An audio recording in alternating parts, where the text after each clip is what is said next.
Lectura del Santo Evangelio según San Mateo. En aquel tiempo Jesús vio a un hombre llamado Mateo sentado a su mesa de recaudador de impuestos y le dijo: «Sígueme». Él se levantó y lo siguió. Después, cuando estaba a la mesa en casa de Mateo, muchos publicanos y pecadores se sentaron también a comer con Jesús y sus discípulos. Viendo esto, los fariseos preguntaron a los discípulos: ¿por qué su maestro come con publicanos y pecadores? Jesús los oyó y les dijo: no son los sanos los que necesitan de médico, sino los enfermos. Vayan pues y aprendan lo que significa: yo quiero misericordia y no sacrificios. Yo no he venido a llamar a los justos, sino a los pecadores. Palabra del Señor.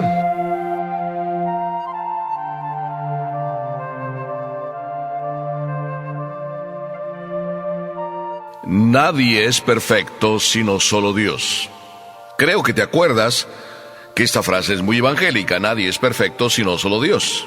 Sin embargo, cuando yo era un poco más joven, no es que ahora no lo sea, sino cuando era un poco más joven y estaba encargado de un colegio, un buen día se me presenta uno de los niños y me dice: padre, estuve en la capilla, estuve rezando, ¿y sabe qué he descubierto?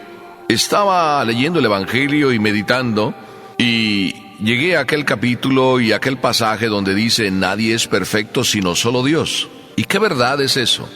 Le dije: oye, Fernando, has hecho un descubrimiento maravilloso. Pero después de que él me dijo: nadie es perfecto sino solo Dios, repitiéndome la frase del Evangelio, me dice otra que todavía es como más simpática si lo quieres mirar así. Porque me dice: padre, pero no va a creerlo, me he dado cuenta sí que solo Dios es perfecto, pero yo me le acerco un poquito. Ay, Fernando, le dije, deberías haberle dicho a tu mami que te cambiara de nombre y te pusiera otro. Deberías llamarte Modesto y probablemente también cambiarte el apellido y apellidarte Sencillo. Nadie es perfecto sino solo Dios. Pero es verdad que debemos tener a Dios como modelo, para entonces nosotros llegar a esa perfección. Y el Evangelio de hoy nos revela de alguna manera el camino, en el sentido que empieza el Evangelio a contarnos la historia de Mateo. Hoy estamos celebrando la fiesta de San Mateo, y nos revela la historia de Mateo porque Jesús pasaba por ahí. Así nos dice el Evangelio, como no queriendo, pasaba por ahí. Y es que en la vida de cada uno de nosotros también acontece lo mismo. Jesús como que pasa ahí al lado, como que no quiere, y mientras pasa deja una huella. Así en la vida de Mateo pasó. ¿Cuál es la huella que dejó Jesús en Mateo? Lo miró, lo vio. Y cuando Papá Dios pone el ojo en alguien, ahí pone la bala. Para decirlo con términos muy nuestros, donde pone el ojo, pone la bala. Así es de que, eligiendo a Mateo, mirándolo muy bien, echándole el ojo, entonces Mateo se sintió conquistado, se sintió flechado, vamos a decirlo así, y se levantó y rápidamente lo siguió. Cuando tú te sientes flechado, o cuando sientes que el Señor te llama, o cuando oyes que la puerta de tu alma es tocada, y como que a lo mejor te entra miedo porque sientes que Dios puede ser el que esté tocando y te da miedo abrir la puerta así porque quién sabe qué pasará. Bueno, tú sabes que pasará un compromiso y no la abres. Hijo mío, te estás perdiendo una grande oportunidad de que el Señor llegue y entre y se ponga a cenar contigo, se ponga a comer contigo como hizo Mateo. ¿No quieres ser huésped del gran rey? A mí me encanta cada mañana venir a la celebración de la Eucaristía para otra vez recibir como huésped de honor a mi Maestro, a mi Señor, a mi Creador, a mi Dios. Sin embargo, cuando Mateo estaba ahí, y con Jesús también con los discípulos, también vinieron, puesto que Mateo era un hombre público, un hombre que tenía relaciones, pues vinieron otros muchos publicanos a estar con Mateo. Y dice el Evangelio que también vinieron pecadores. Así de que se sentaron a la mesa con Jesús. Y aquí está el secreto, aquí está el secreto de aprender a ser perfectos como el modelo que es Papá Dios y como su Hijo Jesucristo, que vino como encarnado para que nos fuera más visible la perfección que Dios quiere que logremos. Ahí está ya el que se cree perfecto. Ahí está ya el que no tiene nada que aprender, el fariseo, el que se las da y aparenta ser perfecto. Ahí está, disparando, criticando, como pasa con muchas veces algunos que se creen perfectos, que empiezan a disparar y empiezan a despreciar y empiezan a criticar a cada uno de todos los que ven. Así eran los fariseos. Por tanto, no se le acercaron a Jesús, sino que criticaron su bondad y la criticaron haciéndose escuchar por los discípulos. Dirigieron la palabra a los discípulos. Y Jesús, al ver y escuchar esa crítica, no se quedó callado. Y no se quedó callado porque quiere enseñarnos a ti y a mí el camino de la perfección, que no es el de la crítica, no es el del chisme, no es el de la difamación, porque pues con eso lo único que haces es dañarte tú y probablemente dañar a otros que se dejan dañar. Pero en el caso de Jesús responde y dice: no tienen necesidad de médico los sanos.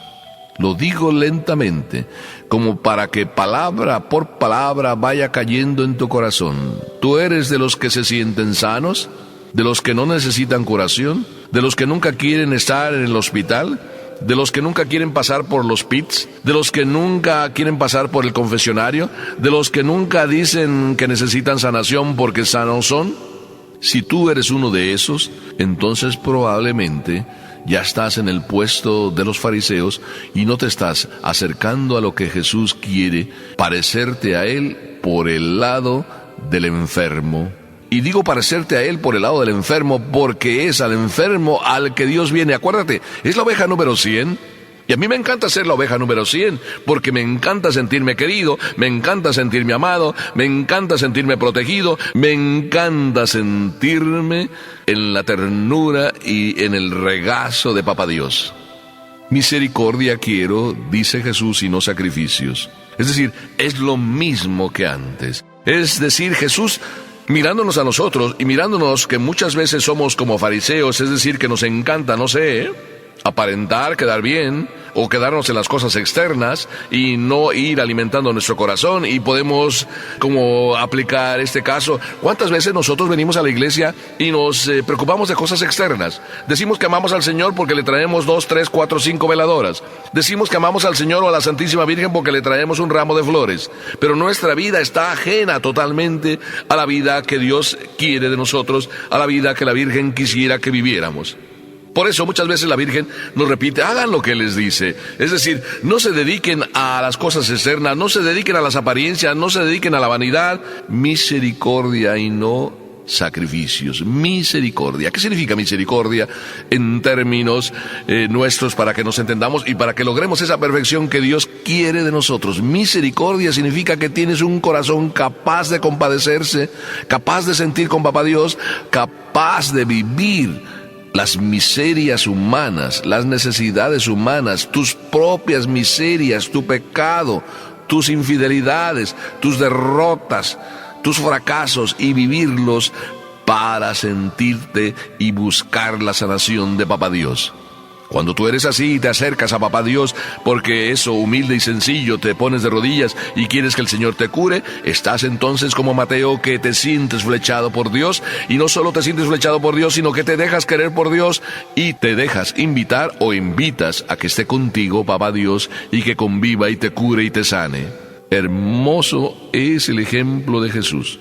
Porque el mayor sacrificio, realmente, si lo miramos bien, lo que más nos cuesta no es andar trayendo flores, que está muy bien, no es andar trayendo veladoras, que también está muy bien, sino que sobre todo la caridad, la compasión, el amor, la ternura hacia nuestros hermanos.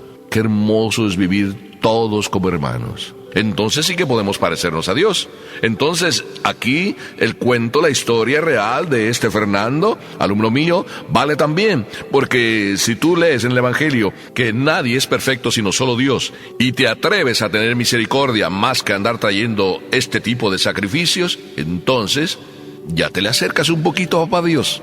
Así de que voy a pedir y pidamos todos para que nos acerquemos un poquitito más a Papá Dios. Amén.